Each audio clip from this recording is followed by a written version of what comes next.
first time we had a movie here and really didn't know what to expect. And we were setting up and I had my back to the audience, and when I turned around, it was full.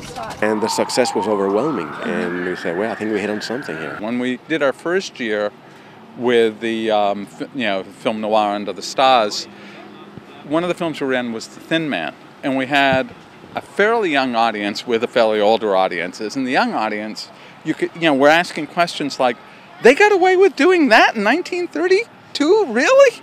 And it's like, yeah, the whole modernity was right there, and it worked very well as sort of a generation jump and bind, that it really helped people sort of talk across that. I love the nostalgia, man. I used to watch this when I was a kid. I used to watch these growing up with my family. It's my son and my wife's over there someplace, chit-chatting because it's a good social opportunity. We always see people that we know.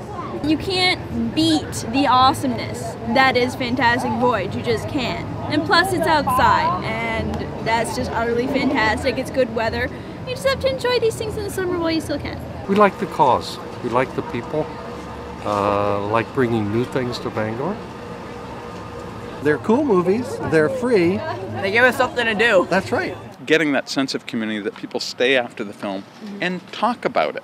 How does this work as a socially cohesive force? How does it facilitate local voice? I think community is really important, and having people have a shared sense of place and a purpose and of camaraderie around a spot is very important. I see Pickering Square and I just don't see an empty space. I see, like we see a cinema, an open air cinema. I see a farmer's market.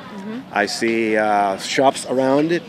I see a portable skating rink for the winter. There are so many things, because as an urban center, this is such a wonderful space. People in other towns would just kill with the mutiny to have a place like this. We really want to be, more than anything else, one of the catalysts that makes downtown Bangor culturally viable, a place where people will not say, "I'm going downtown to see a performance," but instead, "It's Thursday night, it's Friday night, it's Saturday night. I'm going downtown," and there will either be a film, a performance, something in music, something, and they'll have choices, and that's ultimately where we want to get. Our long-term project is to have a venue downtown, and a downtown venue that will serve different levels of involvement. We would like to have 3 screens, one for a big screen with about 300 seats for first-run films. If it's in New York City, it can be here. If it's in San Francisco, it can be here. If it's in Paris, we can do this. So ultimately, we want that freshness. Another venue a little bit smaller for classics and other offbeat films, and a third one that could double as video conferencing room, and would also be showing films. And also a little theater at ground level for kids to show continuously a lot of silent films, some of the old classics, Buster Keaton, Charlie Chaplin, even the Three Stooges, of course. It's a formative experience in my generation. The movies here are really wonderful. They've got really good movies in a neat environment, good people, and it just feels good. On a night like tonight, this is a early August night in the bracing air, and it makes your skin feel good to be here in the outside Bangor. You got leaves around, you have trees. This is a natural setting. This is not the mall. This is really where New England towns exist at their very best.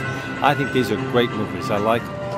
Enhancing the Bangor of today for the future.